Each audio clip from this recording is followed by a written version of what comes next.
ஆண்டவராகிய இயேசு கிறிஸ்து நாமத்தில் உங்கள் யாவருக்கும் என் அன்பின் நல்வாழ்த்துக்கள். மீண்டுமாக தீர்க்க தரிசன உலகம் என்ற இந்த நிகழ்ச்சியிலே உங்கள் யாவரையும் சந்திப்பதில் கர்த்தருக்குள் நான் பெரும் மகிழ்ச்சி அடைகிறேன். இந்த நிகழ்ச்சியை பார்க்க தீர்க்க தரிசன அனுபவத்திலும் தீர்க்க தரிசன அணுகுமுறையிலும் ஒரு தீர்க்க தரிசனத்தை நம்ம எப்படி அப்ரோச் பண்ணுறோம், அந்த அணுகுமுறையிலும் உங்களை அறியாமலே ஒரு வளர்ச்சி உண்டாகி கொண்டு வரும். ஒரு தீர்க்க தரிசனத்தை பார்த்தா முதல்ல நம்முடைய மனசுக்குள்ள சில கேள்விகள் வரணும். அந்த கேள்விகளை நிர்ணயம் பண்ணி கொண்டு அந்த கேள்விகளுக்கு அந்த தீர்க்க தரிசனத்தில் பதில் கண்டுபிடிக்க முயற்சி பண்ணணும். நான் இதைத்தான் போன முறை நம்ம சந்தித்து கொண்ட போது என்னென்ன சம்பந்தப்பட்ட கேள்விகளை எழுப்பணும் அப்படின்னு உங்களுக்கு சில காரியங்களை, இதெல்லாம் கர்த்தர் எனக்கு சொல்லித்தந்த சில காரியங்களை உங்களிடத்திலே பகிர்ந்து கொண்டேன். ஏன்னா நீங்களும் இந்த கடைசி கால தீர்க்க தரிசனங்களை குறித்த ஒரு பரிச்சயம், நீங்களும் கடைசி கால தீர்க்க தரிசனத்தை யாருடைய மற்ற மனிதர்களுடைய உதவி இல்லாமல் தேவ ஆவியானுடைய உதவியோடும் ஒத்தாசையோடும் நீங்களும் அதற்குள்ளே புகுந்து அதை அறிந்து கொள்ளணும், ஆராயணும், மற்றவர்களுக்கும் சொல்லணும். இதுதான் இந்த நிகழ்ச்சியிலே என்னுடைய நோக்கம். நானே உங்களுக்கு அர்த்தம் சொல்லுவேன், நான் பாருங்கள் எனக்கு எல்லாம் தெரியும், நீங்கள் அதை குறிப்பெடுத்து கொண்டால் போதும், அப்படி சொல்லலை. நீங்கள் தெரிந்து கொள்ளணும், நீங்கள் அதுக்குள்ளே ட்ராவல் பண்ணணும், நீங்களும் ஒரு காரியத்தை அறிந்து கொள்ள முற்படணும். ஏன்னா வேதத்தில் இல்லாத ரகசியங்களும் அற்புதங்களும் இல்லவே இல்லை. எதுவுமே வெளித்தோற்றத்துக்கு பார்த்தா ஒரு மாதிரி இருக்கும்.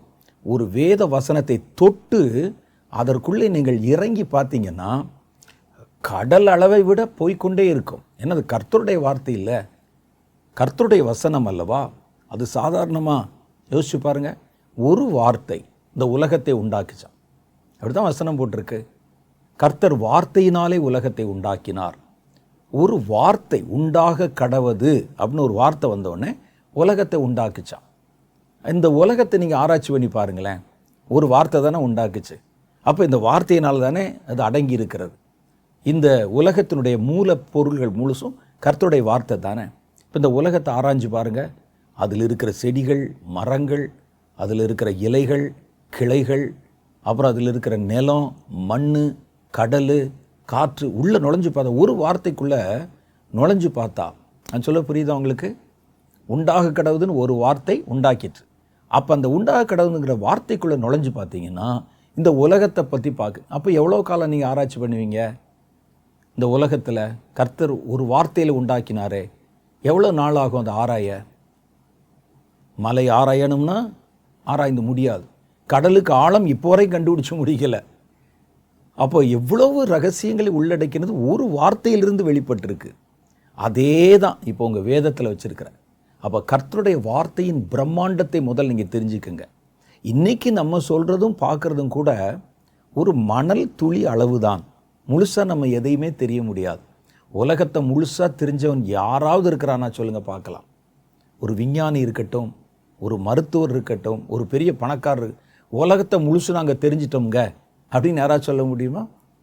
அப்போ இதுவரைக்கும் மனிதனால் முழுவதும் உள்ளே போய் நம்ம புரிந்து கொண்ட கொஞ்சம் புரிஞ்சிருக்கிறோம். முழுவதும் புரிந்து கொள்ள முடியாத உலகமே ஒரு வார்த்தையில் உண்டாக்கப்பட்டது. அப்படின்னா இந்த வார்த்தைகள் ஒவ்வொன்றிலும் எவ்வளவு அர்த்தங்கள் இருக்கும், எவ்வளோ ஆழங்கள் இருக்கும் என்பதை யோசித்து பாருங்கள். அப்போ முழுசு நம்ம அறிந்து கொள்ள முடியாது. நமக்கு என்ன தேவையோ அதை நம்ம தெரிந்து கொள்ள முடியும்.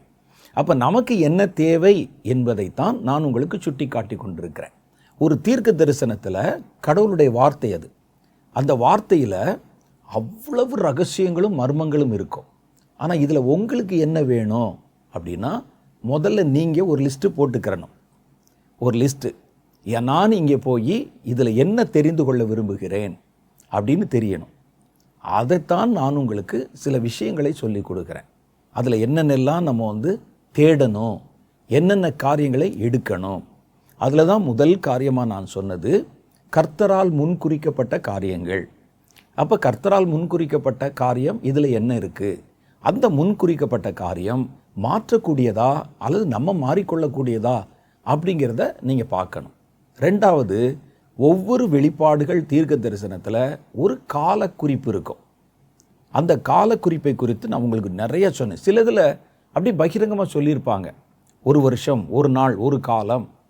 எரேமியாவின் புஸ்தகத்தில் அவர் வாசித்த போது 70 வருஷம், அதெல்லாம் அங்கங்கே சொல்லப்பட்டதெல்லாம் வருஷங்களின் தொகையை கணக்கு போட்டு பார்த்தாராம். நம்ம இப்போ வந்தார், படையெடுத்தார், இப்போ நம்ம கொண்டு போகப்பட்டோம், இங்கே நம்ம அடிமையாக ஆரம்பித்தோம், இதிலிருந்து எத்தனை வருஷம், இதெல்லாம் பார்த்து கணக்கு பண்ணி அது 70 வருஷம் கண்டுபிடிச்சார். ஆபிரகாமுக்கு கர்த்தர் சொன்னபோது 400 வருடம் அடிமைத்தனம் என்று சொன்னார்.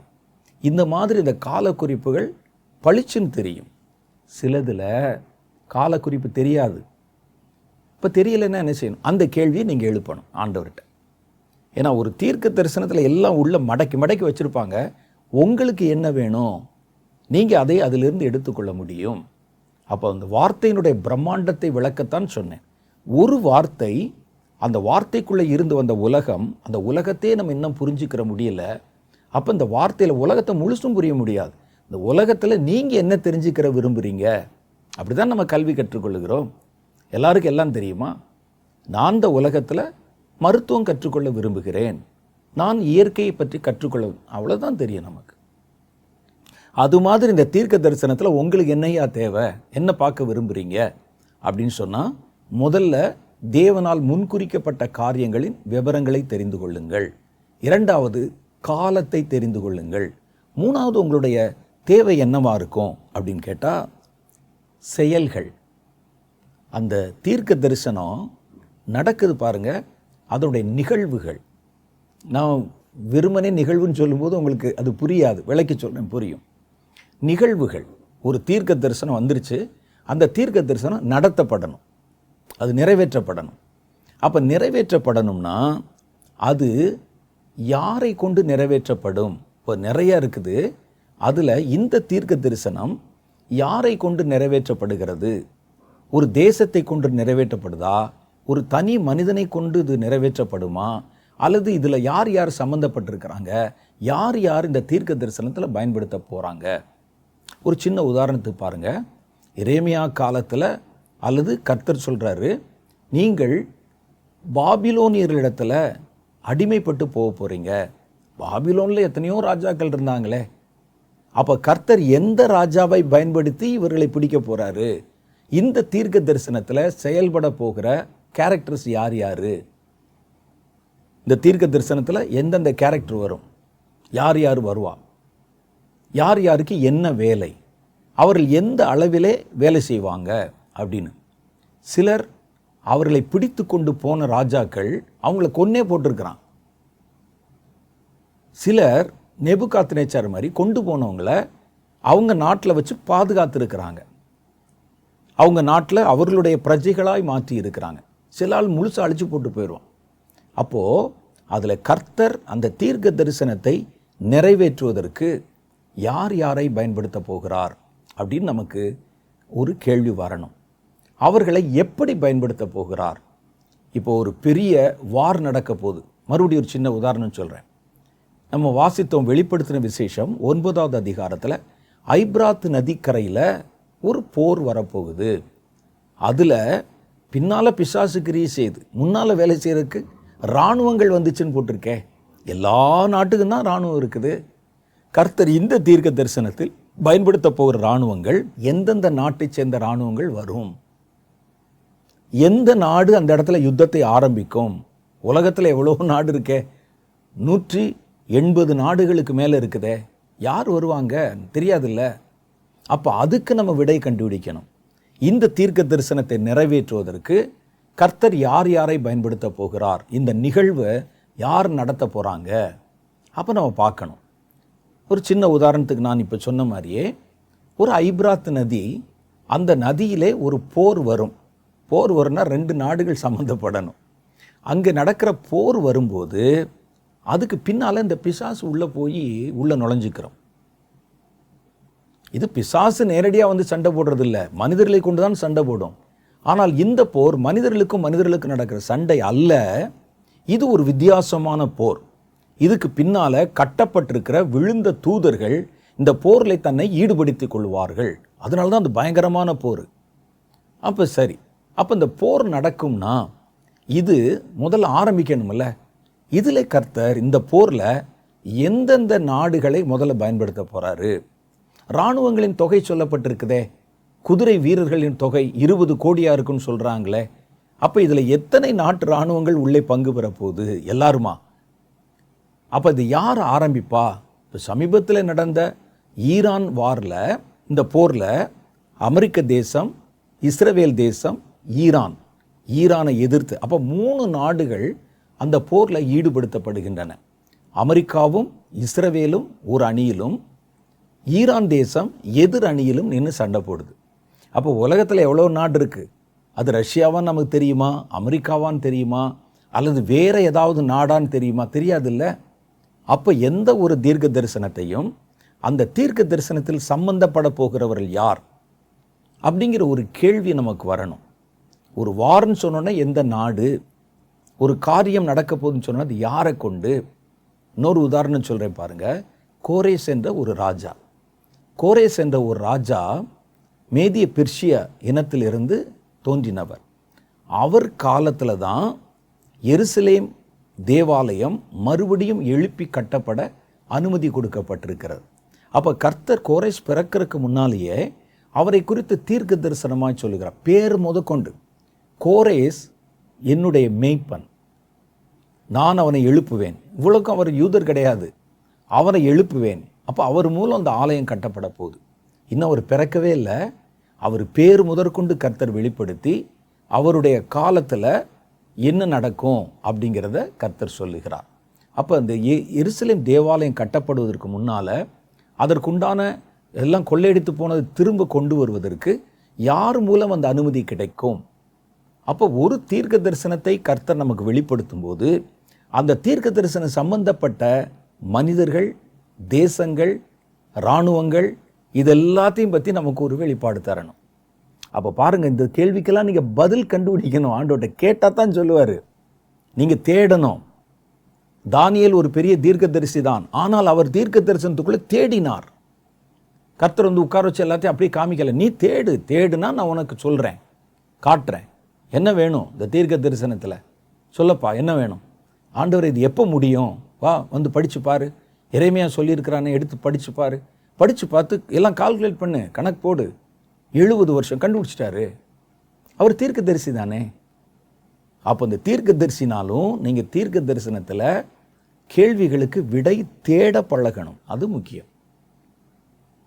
அப்போ இதில் நம்ம என்ன தேடுறோம்? 3வது காரியம்னா, இந்த தீர்க்க தரிசனம் இதில் என்னென்ன கதாபாத்திரங்கள், யார் யார் பார்ட்டிசிபேட் பண்ண போகிறா, யார் ஆரம்பிக்க போகிறா, யார் முடிக்க போகிறா, யார் நடுவில் கிரியை செய்ய போகிறா, எத்தனை இராணுவங்கள், இது ஒரு யுத்தம் சம்பந்தமான இப்படி ஒவ்வொரு தீர்க்க தரிசனத்துக்கும் ஒவ்வொரு கேரக்டர்ஸ் கர்த்தர் பயன்படுத்துவார். அது யாரை கொண்டு அந்த நிகழ்வு நடக்கும் அப்படிங்கிறத நம்ம தெரிந்து கொள்ளணும். அப்போ இவைகளை நம்ம தெரிந்து கொள்வதற்கு ஒரு தீர்க்க தரிசனத்தில் நீங்கள் பார்த்த உடனே அது வெளிப்படையாக உங்களுக்கு எதுவுமே தெரியாது, வெளிப்படையாக ஒன்றும் தெரியாது. இந்த கேள்விகளை கேட்டு அதற்கு நீங்கள் பதில் காண முயற்சிக்கும் போது தான் கர்த்தர் உங்களிடத்திலே அதை குறித்து வெளிப்படுத்தி காண்பிப்பார். அப்போ இதில் யார் யார் சம்மந்தப்படுவாங்க, எங்கிருந்து வருவார்கள்? கர்த்தர் சொல்வார் சில நேரத்தில், வடக்கே இருந்து வருகிறான், தெற்கே இருந்து வருகிறான். யார் வருவா? அவங்க வந்து என்ன செய்வாங்க? எல்லாவற்றை குறித்தும் விபரம் அதில் இருக்கும். அதான் முக்கியமானது. அப்போ காலக்குறிப்பு என்பது முக்கியம். அந்த தீர்க்க தரிசனத்தில் சம்பந்தப்பட போகிறவர்கள் யார் என்பதும் நமக்கு முக்கியம். யார் யார் சம்பந்தப்பட போகிறா, எந்த தேசம் சம்பந்தப்பட போகுது, எந்தெந்த பிரச்சனைகள் அதில் சம்பந்தப்பட போகுது, அதுவும் நம்ம தெரியணும். இந்த பிரச்சனை எதன் மூலம் வரும் அப்படின்னு நம்ம தெரியணும். இப்போ கர்த்தர் சொல்கிறாரு, ஒரு பெரிய பஞ்சத்தை உண்டு பண்ணுவேன், ஒரு நாட்டில் ஒரு பெரிய பஞ்சம் வரப்போகுது அப்படின்னு கர்த்தர் சொன்னால் நம்ம அதில் என்ன கேட்கணும்? இந்த பஞ்சம் எதன் மூலம் வரும்? இந்த பஞ்சம் எதன் மூலம் வரும்? இப்போ இதில் மனிதர்கள் சம்மந்தப்படலை அல்லது வேறு எதுவும் சம்மந்தப்படலை. இந்த பஞ்சம் எதன் மூலம் வரும்? ஒருவேளை அது மழை தாழ்ச்சியினால் வருமா, அல்லது வெள்ளத்தினால் வருமா, அல்லது நெருப்பினால் வருமா, அல்லது மனிதர்கள் ஒருத்தருக்கு ஒருத்தர் சண்டை போகிறனால போரினால் வருமா, அல்லது கொள்ளை நோயினால் வருமா, வெட்டுக்கிளிகளால் வருமா, அல்லது நுண்ணுயிர் கிருமிகளால் விவசாயம் பாதிக்கப்படுமா? எவ்வளோ இருக்குல்ல. அப்போ நம்ம பொதுவாக வந்து பஞ்சம் பஞ்சம் பஞ்சம் பஞ்சத்துக்காச்சும் பஞ்சம் எங்கிருந்து வரும் தெரியணும் நமக்கு. அப்போ கர்த்தர் சொல்கிற ஒரு காரியத்தில் இது எதை கொண்டு நடத்தப்படும், இந்த தீர்க்க தரிசனம் எதை கொண்டு, அதில் ஒன்றுக்கு மேற்பட்ட பல விஷயங்கள் இருக்கலாம். அதை குறித்து கர்த்தர் நம்ம இடத்துல பேசணும். அப்போ இவைகளை நம்ம அறிந்து கொள்வதற்கு முதல்ல நமக்குள்ள சில குணாதிசயங்கள் இருக்கணும். இதெல்லாம் நம்ம ஒரு தீர்க்க தரிசனத்தை எடுக்கிறோம். அந்த தீர்க்க தரிசனத்தில் பல விஷயங்களை நம்ம தெரிந்து கொள்ளுகிறோம், பல கேள்விகளை நம்ம எழுப்புகிறோம். கர்த்தருடைய திட்டத்தை குறித்த கேள்விகள், அடுத்து கர்த்தருடைய அந்த நாட்கள் காலங்களை குறித்த கேள்விகள், தீர்க்க தரிசனம் நிறைவேற வேண்டிய காரியங்களை குறித்த கேள்விகள், இதெல்லாத்தையும் பற்றியும் நம்ம தெரிந்து கொள்ளணும். சில இடத்துல கர்த்தர் மனிதர்களை பயன்படுத்துவார், அவங்கள பற்றின வெளிப்பாடுகளும் தெரிந்து கொள்ளணும். நான் ஏற்கனவே சொன்னேன், கோரேஸ் அவரை பற்றின ஒரு வசனம் இதில் இருக்குது, நான் படிக்கிறேன் பாருங்கள். என்ன போட்டிருக்காரு? ஏசாயா தீர்க்கதரிசியின் புஸ்தகம் 44வது அதிகாரம் 28வது வசனம். அதில் என்ன சொல்றாரு பாருங்க. இன்னும் கோரேஸே வரல, இவங்கெல்லாம் இன்னும் அடிமைப்படவே இல்லை. ஏசாயா யூதா தேசம், இஸ்ரவேல் தேசம் போன்றவைகள் தங்கள் சொந்த ஆளுமையில் இருந்த காலத்தில் வந்த ஒரு தீர்க்கதரிசி. இன்னும் இந்த 2 நாடுமே அடிமைப்பட்டு போகலை. அடிமைப்பட்டு போய் அப்புறம் பின்னால் வருகிறவன் தான் கோரேஸ் என்ற ராஜா. ஏசாயா 44:28 சொல்கிறாரு, கோரேசை குறித்து, அவன் என் மேய்ப்பன், அவன் எருசலேமை நோக்கி நீ கட்டப்படு என்றும், தேவாலயத்தை நோக்கி நீ அஸ்திபாரப்படு என்றும் சொல்லி எனக்கு பிரியமானதை எல்லாம் நிறைவேற்றுவான் என்று சொல்லுகிறவர் நான். எப்போ சொல்கிறாரு பாருங்க. இன்னும் நாடுகளே பிடிபடலை, இந்த 2 தேசம் அடிமைப்படலை. யூதர்கள் தான் ஆளுகிறார்கள். இஸ்ரவேல் தேசம் இஸ்ரேலில் தான் ஆளப்படுது. பாபிலோன் ராஜா வரல, அசீரிய ராஜா வரல.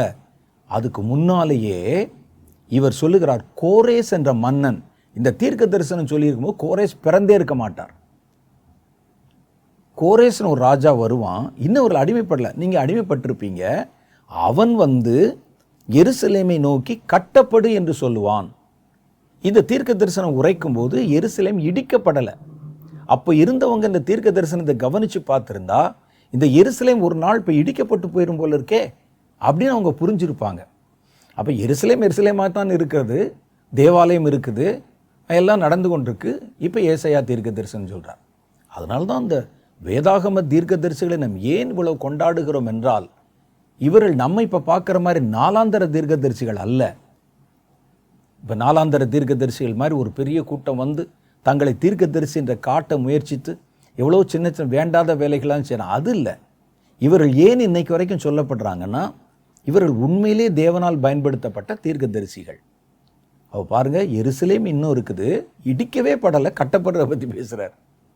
அப்போ கர்த்தர் சொல்கிறாரு, கோரேசை பற்றி நான் உனக்கு ஒரு வெளிப்பாடு தர்றேன்.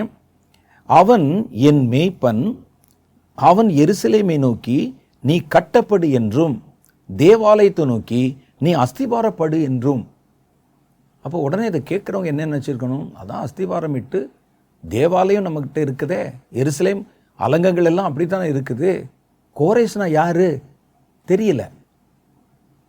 இப்போ நாம் என்றால் உடனே உட்கார்ந்து கோரேஸ்னு ஒரு பேர் சொன்னாரே, அது யாராக இருக்கும்? அவன் எந்த நாட்டு மன்னனாக இருக்கும்? அதற்கு முன்னால் எருசலேமை கட்டுன்னு சொல்கிறானே, அப்போ அது இடிக்கப்படுமே. யாரால் இடிக்கப்படும்? ஆலயத்தை அஸ்திபாரம் இடு. அப்போ ஆலயம் அப்போ இடிக்கப்பட்டால் தானே மறுபடியும் அஸ்திபாரம் இடும். அப்போ யார் இடிப்பா?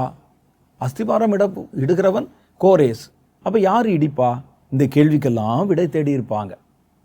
அப்போ ஒரு நிகழ்வை நிகழ்த்துவதற்கு கர்த்தர் யார் யாரை பயன்படுத்த போகிறார், இந்த காரியங்கள் எல்லாம் ரகசியமாக இருக்கும். ஏசாயா 45:1 பாருங்களேன். கர்த்தராகிய நான் அபிஷேகம் பண்ணின கோரேசுக்கு முன்பாக ஜாதிகளை கீழ்ப்படுத்தி ராஜாக்களின் இடைக்கட்டுகளை அவிழ்க்கும்படி அவனுக்கு முன்பாக வாசல்கள் பூட்டப்படாதிருக்க கதவுகளை திறந்து வைக்கும்படிக்கும் அவனை பார்த்து அவன் வலதுகையை பிடித்து கொண்டு அவனுக்கு சொல்லுகிறதாவது, நான் உனக்கு முன்னே போய் கோணலானவைகளை செவ்வையாக்குவேன்.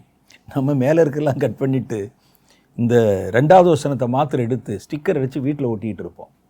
இது கர்த்தர் யாருக்கு சொன்னது தெரியுமா? கோரேஷுக்கு சொல்லுகிறார். கோரேஷே பிறக்கலை. அப்போ நமக்கு இந்த தீர்க்க தரிசனத்தை இப்போ ஏசாயா சொல்லியிருக்கிறார். இப்போ நம்ம எப்படி அணுகணும்? இதில் பாருங்கள், நான் உங்களுக்கு உதாரணத்துக்கு தான் சொல்கிறேன், இதெல்லாம் நமக்கு ஒரு ட்ரைனிங்காக சொல்லுகிறேன். தீர்க்கதரிசி ஏசாயா, இப்போ நீங்கள் ஒரு இஸ்ரேலில் இருக்கிறீங்க. அப்போ தீர்க்கதரிசி ஏசாயா மூலம் ஒரு தீர்க்க தரிசனம் வெளியாகிறது. அந்த தீர்க்க தரிசனத்தில் என்ன வருதுன்னா, கோரேசை குறித்து, அவன் என் மேய்ப்பன், அவன் எருசலேமை நோக்கி நீ கட்டப்படு என்றும், தேவாலயத்தை நோக்கி நீ அஸ்திபாரம் இடப்படு என்றும் சொல்லி, எனக்கு பிரியமானது எல்லாம் செய்வான் என்று சொல்லுகிறவர் நான் என்று கர்த்தர் சொல்கிறார். இதுதான் நீங்கள் கேள்விப்படுறீங்க.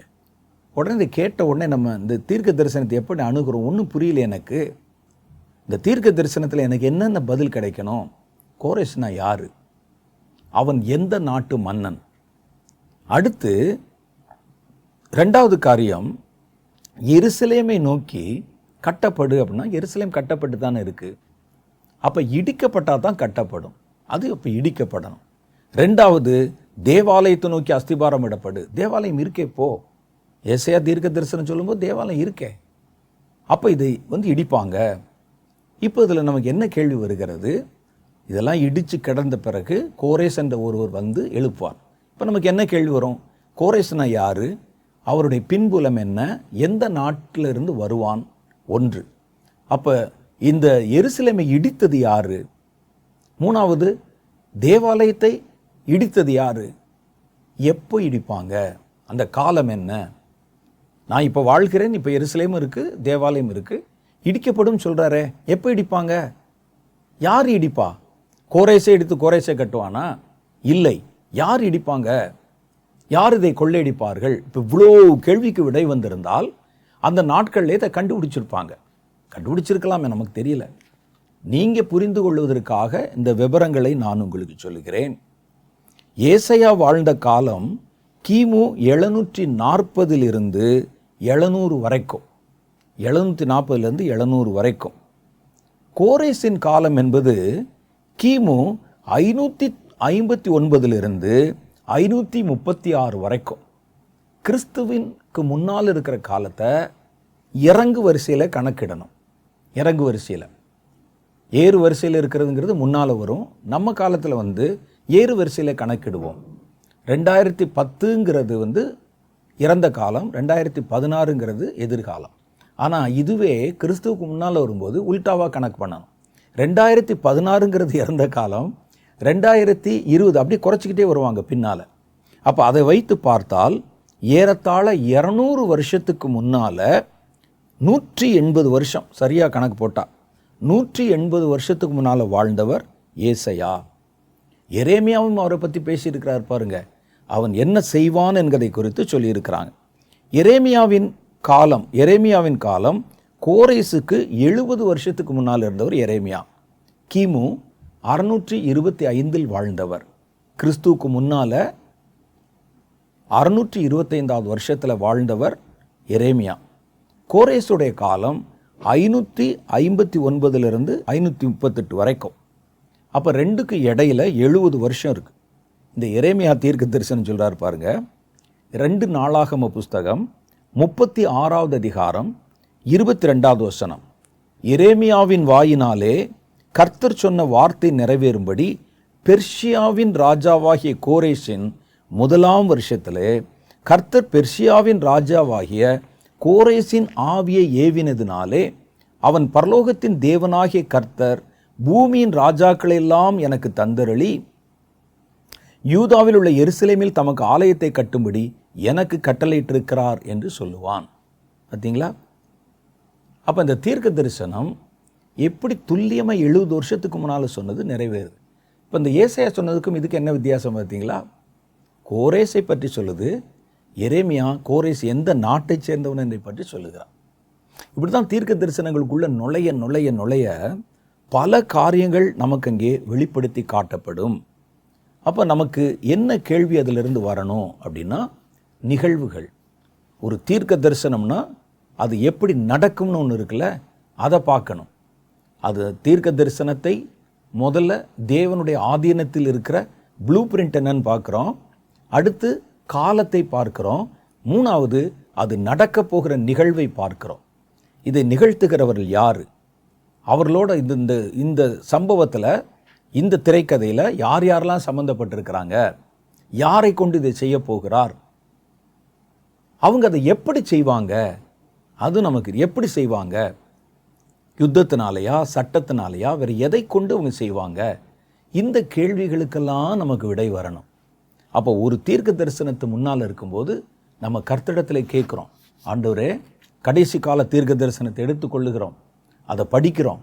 ஒரு இராணுவம், ஒரு பெரிய போர் வருகிறது, அல்லது ஒரு பெரிய ஒரு அழிவு வருகிறது, இது யார் மூலம் நடத்தப்படுகிறது, இதில் யார் சம்மந்தப்படுவா, அவர்கள் எவ்வளவு காலம் சம்மந்தப்படுவாங்க, அது ஒரே ஆளால் முடியுமா, ஒருத்தர் ஆரம்பித்து இன்னொருத்தர் கொண்டாந்து முடிப்பார், அதெல்லாம் இருக்குது நிறையா.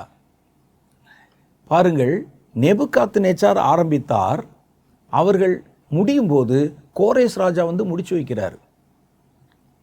அப்போ அதற்கு இடையில் நேபுகாத்நேச்சாருக்கு பிறகு பெல்ஷாத்சார் என்ற ஒரு ராஜா வருகிறாரு, மேதிய பெர்ஷிய ராஜாக்கள் வர்றாங்க. அதுக்கு பிறகு தான் இது நடக்குது. ஏன்னா 70 வருஷம் இல்லை. அப்போ ஒரு திட்டத்தை ஒரே ஆள் நிறைவேற்ற முடியும், அல்லது ஒரு தேசம் நிறைவேற்ற முடியும், அல்லது ஒருவர் ஆரம்பித்து அதை 2-3 பேர் செஞ்சு 3வது ஒரு ஆள் முடிக்க முடியும். இந்த விவரங்கள் எல்லாம் நமக்கு வரணும். இதை வைத்து நீங்கள் வெளிப்படுத்தின விசேஷத்தில் கடைசி காலங்களை குறித்து சொல்லி இருக்கிற தீர்க்க தரிசனங்களுக்குள்ள நுழைஞ்சிங்கன்னா வரக்கூடிய ஆட்களுடைய பேர் முதற்கொண்டு நீங்கள் கண்டுபிடிச்சிடலாம். இப்போ நமக்கு தெரியல, ஒரு யுத்தம் வரும் மத்திய கிழக்கு நாட்டில், அந்த மெசபடோமியா பகுதியில், அதில் பூமியில் 3ல் 1 பங்கு, பூமியில் 3ல் பங்குனா இந்தியாவும் தானே அதில் இருக்குது, 3ல் 1 பங்கு பேர் கொல்லப்படுவார்கள். அப்போ இது வரும் அப்படின்னு இது வரைக்கும் நமக்கு தெரியுது. அதனுடைய காலக்குறிப்பு சொல்லப்பட்டிருக்கு. ஆனால் அது யாரால் வரும் சொல்லப்படல பார்த்தீங்களா? அதில் வரக்கூடிய அந்த ஆவிகளை பற்றி தான் சொல்லப்பட்டிருக்கு. இந்த ஆவிகள் தனிச்சு போய் வேலை செய்யாது. அது யாரோ ராஜாக்களை கூட்டிக் கொண்டு அங்கே பிரச்சனை உண்டாக்குவதற்கு வரும். இவ்வளோ தான் நமக்கு தெரியுது. இப்போ இந்த தீர்க்க தரிசனத்துக்குள்ளே போனீங்கன்னா இந்த கேள்விகளை எழுதி வைத்து கொண்டு, இப்போ அடுத்து எனக்கு என்ன தெரியணும், இந்த நிகழ்வு நடக்கும்போது இதில் சம்பந்தப்படுகிறவர்கள் யார், இந்த கேள்வி எழுதி வச்சுக்கிறணும். ஒரு தீர்க்க தரிசனத்தை படித்தா முதல்ல இதில் உங்களுக்கு என்ன தெரியும்னு நீங்கள் நினைக்கிறீங்களோ அதை கேள்வியாக எழுதி வைத்து கொள்ளுங்கள். ஒவ்வொரு கேள்விக்கா விடை கண்டுபிடிங்க. ஒவ்வொரு கேள்விக்கா உங்களுக்கு இந்த தீர்க்க தரிசனத்தில் எத்தனை கேள்வி எழும்புது, எனக்கு என்ன கேள்வி எழும்புது பாருங்கள். ஒரு உதாரணத்துக்கு, அங்கே ஒரு பெரிய யுத்தம் நடக்கும், 4 முறை நடக்கும், 4 தவணை நடக்கும். அதில் மற்றது விட்டுருங்க, அந்த காலத்தெல்லாம் நம்ம ஏற்கனவே சொல்லிட்டோம். இதில் சம்மந்தப்பட போகிறவர்கள் யார்? இந்த 4 தடவைகளையுமே ஒரே தேசமும் ஒரே ஆள் தான் சம்மந்தப்படுவாரா, அல்லது முதல் முறையிலே ஒரு தேசமும் 2வது முறையிலே வேறு தேசமும் 3வது முறை வருமா, அல்லது ஒவ்வொரு காட்சியிலையும் வெவ்வேறு ஆட்கள் மாறுவார்களா, இது எப்படி நடத்தப்படும் அப்படின்னு நீங்கள் பார்த்தீங்கன்னா, இப்போ ஒரு வார் நடக்குது நம்ம ஈரானில், அல்லது அந்த யூப்ரட்டிஸ் நதிக்கரையில் ஒரு போரை நம்ம பார்க்குறோம். இது முதல் போரா 2வது போரா நமக்கு தெரியாது இல்லை. அப்போ இந்த கேள்வி எனக்கு விடை வரணும். இப்போ 2வது போர் அப்படின்னு எனக்கு தெரிந்தால் நான் உடனே அது எவ்வளோ காலம் நீடிக்கும் என்பதை நான் கண்டுபிடிச்சிருவேன். முதல்ல நடந்த மாதிரி 24 பங்கு, 24 பங்கு என்பதுதான் ஒரு நாள். முதல் முறை நடந்த போர் 1 மாதம் நடந்துச்சுன்னு வச்சுங்களேன். நீங்கள் அப்படியே 2வது முறை இந்த போர் ஆரம்பிக்கும்போது அது 24 பங்கா 24 மாதங்கள், அதாவது 2 வருஷம் நடக்கும் என்பதை புரிந்து கொள்ளலாம். ஏன்னா அதில் சொல்லப்பட்டிருக்கிறத மடங்கு கணக்காக வச்சு பார்க்கணும். ஒரு நாள் என்பது இப்போ முதல் முறை நடந்த போது நீங்கள் பார்க்குறீங்க, இந்த போர் எவ்வளோ நாள் நடந்துச்சுன்னு பார்க்குறீங்க. இந்த போர் ஒரு மாதம் நடந்துச்சுங்க அப்படின்னு பார்த்து, 1 மாதம் ஆரம்பிச்சிச்சு, 1 மாதம் முடியும் போதே முடிஞ்சிருச்சு, அதான் முதல் தவணை போர் வச்சுட்டிங்களா. 2வது ஆரம்பிக்கும்போது உங்களுக்கு ஆட்டோமேட்டிக்காக தெரியும், முதல் முறை நடந்ததை போல 24 பங்கு நடக்கும். அதில் 24 பங்குன்னா 2 வருஷம் நடக்கும், 24 மாதம் 2 வருஷம் நடக்கும். அப்புறம் அடுத்து 1 மாதத்துக்கு நடக்கும். அப்படின்னா அது எப்படி கணக்கு பண்ணணும்? இப்போ 24 பங்கு 2 வருஷம் நடந்ததில்ல, அதை நீங்கள் 30ஆல் பெருக்குனீங்கன்னா 60 வருஷமா? அப்போ அப்படி இருக்காது. அப்போ அதில் வேறு என்ன சொல்ல வர்றாங்க அப்படிங்கிறத மாத கணக்கை வச்சு பார்க்கணும். முதல்ல மணிக்கணக்கை வச்சு பார்த்தோம், அடுத்து மாத கணக்கை வச்சு பார்க்குறோம். இதில் 24 மாதம், இதில் 30 மாதம், அது மாதிரி 12 மடங்கு அப்படிங்கிற மாதிரி அந்த கணக்குகளை நம்ம கால்குலேட் பண்ணும்போது அதை கவனமாகவும் தேவ ஆவியானுடைய உதவியோடும் நிதானிக்க தெரிஞ்சா அந்த காலங்களை நீங்கள் பார்க்கும் பொழுது நீங்கள் எவ்வளவு காலம் நீடிக்கும் அப்படின்னு நம்ம தெரிஞ்சுக்கலாம். அடுத்து இதில் யார் யாரை பயன்படுத்துவார்கள்? 4 தடவையிலுமே ஒரே கேரக்டர் தான், ஒரே தேசம், ஒரே தேசங்களுக்குலாம் சண்டை நடக்குமா? 2வது முறை சண்டை வந்தாலும் அதுலேயும் அமெரிக்கா, இஸ்ரேல், ஈரான் தான் இருக்குமா, அல்லது வேற யாரும் சண்டைக்கு வருவாங்களா? இதெல்லாம் நம்ம பார்க்கணும். இதுதான் தீர்க்க தரிசனத்தை முழுமையாக விளங்கி கொள்வது. சில காரியத்தை நம்ம கவனிக்கும் போது முதல்ல தப்பாக நம்ம கால்குலேட் பண்ணுற மாதிரி இருக்கும், தப்பாக புரிகிற மாதிரி இருக்கும். அதை நீங்கள் முதல்ல கேள்விகளை எழுப்புங்கள், அதற்கு பதிலை தேவனிடத்திலே கேளுங்கள், அதான் வரும். நம்மளாம் உட்காந்து இப்படி யோசிச்சோம்னா தப்பாக போயிடும். எனக்கு கேள்வி வரணும், இது எவ்வளவு, இது என்ன, இது யாரு, முதல் முறை இவங்க வந்தாச்சு, அடுத்து என்ன வரும்? நீங்களா யூகிக்காம ஜெபம் பண்ணீங்கன்னா, ஆண்டவரிடத்தில் இதை குறித்து தேடினால் கர்த்தர் வெளிப்படுத்துவார். இப்படியே உள்ளே போய் ஷார்ப்பாக தேடினீங்கன்னா என்ன நடக்கும் அப்படின்னா, ஒரு பேர் முதல் கொண்டு யார் மூலம் இது நடக்கும் என்று கோரேசை பற்றி வெளிப்படுத்தினதை போல வருகிற பேரெல்லாம் நீங்கள் பார்த்துட்டே வந்தா அந்தி கிறிஸ்துவின் பேர் கூட உங்களுக்கு தெரிஞ்சிடும். உலகத்தில் அவனுக்கு ஒரு பேர் இருக்கும்ல, இயேசு தேவனுடைய குமாரன், ஆனால் உலகத்தில் அவருக்கு ஒரு பேர் இருந்ததில்ல. அதே போல் இவனுக்கு ஒரு பேரை கூட உங்களால் கண்டுபிடிக்க முடியும். இவன் தான், இந்த ஆள் தான் வந்துட்டான் அப்படிங்கிறது தெரிய முடியும். வேதத்தில் இல்லாத எதுவுமே இல்லை. நீங்கள் எவ்வளோ தூரம் அதற்குள்ளே நுழைகிறீர்களோ அவ்வளோக்குள்ள விஷயங்களை கிரகித்து கொள்ள முடியும். சரி, இன்னைக்கு நமக்கு டைம் ஆயிடுச்சு. இன்னும் இதை பற்றி நான் நிறைய சில காரியங்களை பேச வேண்டி இருக்கிறது.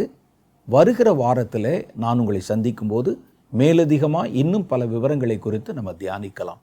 அதுவரை கர்த்தர் உங்களை ஆசீர்வதித்து காப்பாராக. ஆமென்.